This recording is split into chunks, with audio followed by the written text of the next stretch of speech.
plan highlights two areas of our district's strategic plan: student achievement and health and well-being. Our inquiry question: how can structured supports improve student proficiency in literacy and impact student well-being? 2 summers ago, on school plan day, we were preparing to dive into a focus on numeracy, but this was the feel in the room. We know we're sending kids to SESS, they can't read. Our literacy data clearly sets the scene. Less than half of our kids can read at grade level. Over 1/3 of our kids receive structured learner support focused specifically on literacy. Looking at 3 components of our literacy program, we observed that kids are not engaging in the activities to the level that we want and we know that they need. So for instance, kids are selecting easy books to read when it comes to centers. They're not progressing at level reading with their peers, so there's more guided reading groups that are needed in classes to target all the different readers in that class. And they're reluctant to try new activities at daily 5 stations. We saw a connection between what we notice in our classrooms in literacy and what the EDI identifies in terms of our students' approaches to learning and their readiness to explore new things. Our team set out, led by different interests on our school team, and pursued learning within 2 areas of focus: literacy, increasing independent reading levels, and wellness, promoting readiness to learn. There are 6 key actions that I'd like to share with you today. But before we dive into how these actions check out, I'll add that 4 additional factors impact our work toward our goals this year. So to support literacy, we had an addition of learner support teacher hours, and that was through our community links. We had a strong start reduction of hours, which actually ended up landing us some unexpected EA hours, which we used in our early primary area of our building, so specifically working with grade 1 and 2 students on talking tables. Our one-to-one program grew, so we went from 6 one-to-one readers to 8, which got us a whole extra day a week of one-to-one reader support. And to support student well-being, we had posting for child youth care, which was filmed in April, and this individual has been working with the child youth care worker at OBS to develop a plan moving into next year to target some specific students and small group interventions. We also had support of our district staff. Jenny Martin, Dagan Ducharme worked on trying new things such as improving adaptability skills with whole classes. And through child youth mental health, we had Melanie Morrison team up with individual classes on improving social competencies. Here are the 6 major action items we plan to check to see how much of an impact our efforts have made. So we'll look at reading aids, sight word blitz, calm brain, risky play in whole school centers, and proactive check-ins. With reading aids, our hope was to increase students' independent reading levels through the supplemental program, so within a whole class setting as well as in our learner support interventions. To no surprise, the more time students spent using reading aids, the greater the benefit for that student. Our greatest improvements were made in the area of phonemic awareness because the program breaks down the sounds of words for kids to actually hear and work with.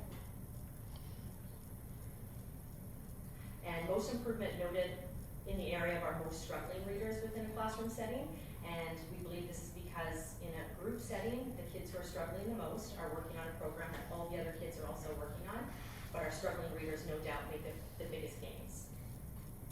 Then we had a little bit of unexpected checking with reading aids. It actually opened an ongoing dialogue in our school up to today, and which will continue into next year, on looking at the difference between reading comprehension versus science of reading.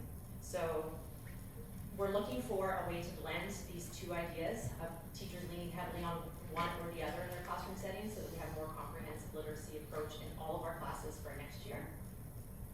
While maintaining or looking at all the pros and cons of just going in one of those directions.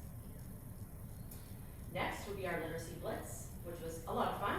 This was one of our Take a Risk grants. So based on the power of consistency with the program, it's all about repetition, all about practice, all about familiarity. We had small group instruction and a lot of learning through play, which of course we know is a huge advantage for kids. Every student made gains with our literacy blitz. So in our group 1, kids gained an average of 25 sight words, but as many as 51 sight words within a small 2-3 week window. And in our group 2, so April, kids gained an average of 17 words with as many as 32 words gained. And of course we were curious, how's this gonna go when the blitz is done? And it continued to go really well. So students either maintained, but not even maintained, still continued to make progress even if it was slow, or they actually kept at that same rate in some cases and continued to gain more and more of their sight words. So, successful. CommBrain. The impact of CommBrain has been very positive in our school, so used in half of our classrooms. However, all kids experience CommBrain because our music teacher is also including the components of CommBrain, so every time they enter the music room, they engage in this practice. And it also meets the needs of each class, so a teacher can input the specific things that they're noticing with their students, and the program is adapted to target those specific areas of need. CommBrain encompasses cross-body movement, so we did line crossing of the body, which is actually really crucial in developing reading skills. It promotes, for instance, eye tracking and hand-eye coordination, which we know are fundamental skills of reading, tracking words on a page. So it's essential for reading fluency. One of the observations we made in one of our classes using CommBrain was this teacher sets out a daily 5 program, and as we know, kids are reluctant to approach these new stations. So it was almost like a sarcastic move on her part. What if we did CommBrain between every single station? So she literally would pause her class, have everyone stand up and work on a CommBrain movement, which can be anywhere between like 20 seconds long up to a couple minutes long, and the impact was noteworthy. It was right out of the gates, the kids were more adaptable, and they showed willingness to engage in the next literacy center. So, of course, it became a regular practice, and that class really enjoys the CommBrain program. We noticed that students approach new centers more confidently, and they're definitely more engaged in the learning before them. Another one of our Take a Risk grants, based on research of Hannah Beach, focus on kids' readiness to learn.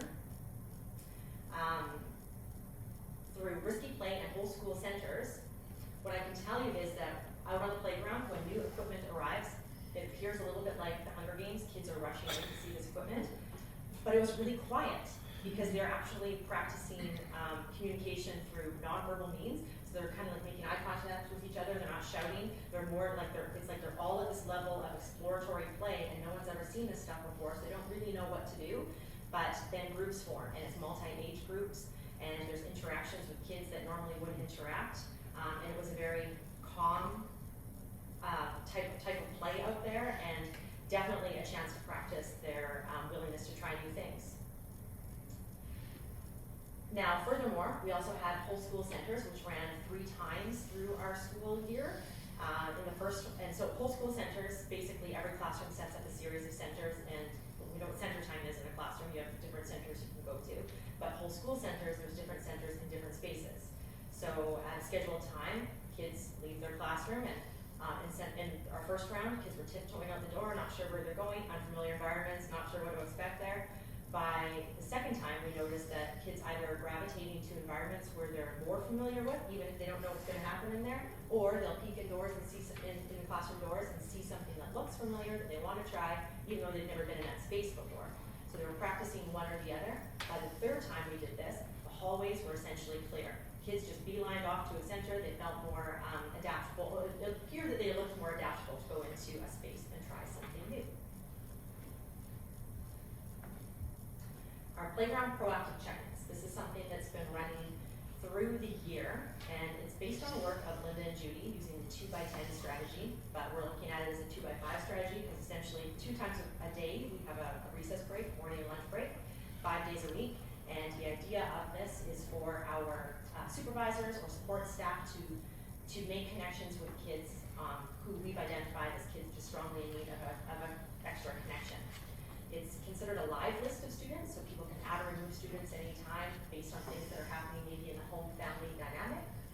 And the check-ins happen regularly, so they have to connect with the child every day, twice a day.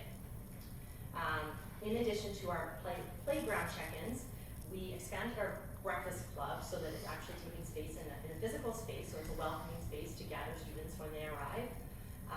And we added additional EA support to the playground to welcome kids as they get off buses. Finally, 4 out of 5 of our buses have bus supervisors on them, and the supervisors are not just placed there to manage behavior, they are actually placed there to build connections with students as well, and more importantly that. And then I orient myself in sort of the center of the building at the start of the day, so the kids are coming from all different hallways upon entrance and always making eye contact, saying hello and things. This was of course we do these things naturally in a day, we're always connecting with kids, we know we all do that all day long, but this was a point that we knew we were going to check in on to see the progress that it would make.